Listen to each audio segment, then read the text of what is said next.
shalay gelinkii hore markii gudoomiyaha baarlamaanka Maxamed Sheekh Cusmaan Jawaari uu magacaabay guddi ka kooban 7 xubnood oo dhankiisa u metelaya wada hadallo lala yeelanayo dhinaca xildhibaanada wada mooshinka ka dhanka ah gudoomiyaha baarlamaanka Maxamed Sheekh Cusmaan Jawaari.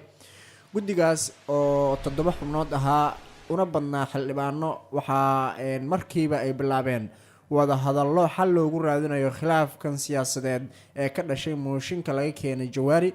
waxa ay la kulmeen madaxweynaha Soomaaliya Maxamed Cabdullaahi Maxamed Farmaajo oo ay kula kulmeen madaxtooyada Soomaaliya.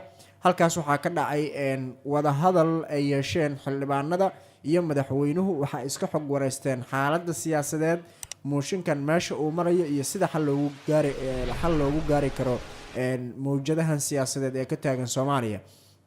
xildhibaanadan waxa ay u sheegeen madaxweynaha sida ay u damacsan yihiin in xal waara laga gaaro khilaafkan siyaasadeed ee curyaamiyay hay'adaha dowladda oo dhan. sidoo kalena madaxweynuhu waxa uu sheegay in loo baahan yahay in xaaladan la soo afjaro dalkuna uu halkiisa uu sidiisii hore uu ku soo laabto oo xiisadan siyaasadeed la dejiyo. inkastoo macluumaadka laga heli karay kulamada madaxweynaha iyo xildhibaanadan dhexmaray haddana waxaa la sheegayaa in waxa laga hadlayo xoogooda ay ahaayeen in xal loo helo mooshinkan iyadoo oo loo marayo wadooyin sharci ah si looga gudbo khilaafkan. xildhibaanadan oo aanu la xiriirnay markii ay la kulmeen madaxweynaha waxa ay ka gaabsadeen in wada hadalka nooca uu ahaa iyo ajandaha rasmiga ah ee kulankaas looga hadlay iyo nooca xalka looga gaaray khilaafka in ay ka sheegaan warbaahinta oo waxa ay sheegeen inay jiraan ama ay dhiman yihiin kulamo kale oo intaas kasii xoogan.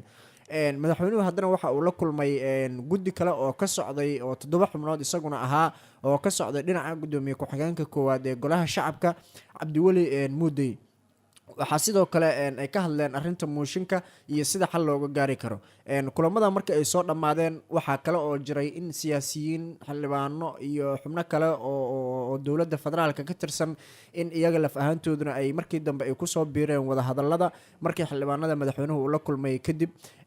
waxaa laga hadlayay in khilaafkan xal loo helo hay-adaha dowladduna ay dib ay u shaqo bilaabaan.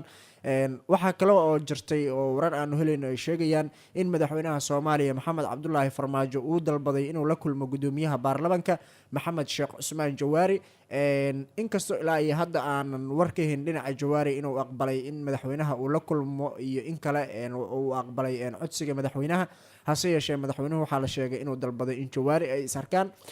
is-aragan haddii uu Jawaari uu aqbalo wuxuu noqonayaa kii 2 iyo markii uu soo ifbaxay khilaafkan ka dhashay mooshinka laga keenay Jawaari.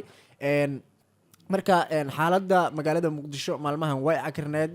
xildhibaanada labada dhinacna waxa ay wadaan sidii xal looga gaari lahaa mooshinka. hase ahaatee gudoomiyaha baarlamaanka Maxamed Sheekh Cusmaan Jawaari waxa uu sheegay in isagu uu doonayo in sharciga lagu kala baxo oo wadada loo mari karo kaliya ay tahay si loo dhameeyo khilaafkan in cod qarsoodi ah lagu kala baxo si mooshinkan meesha uu uga baxo.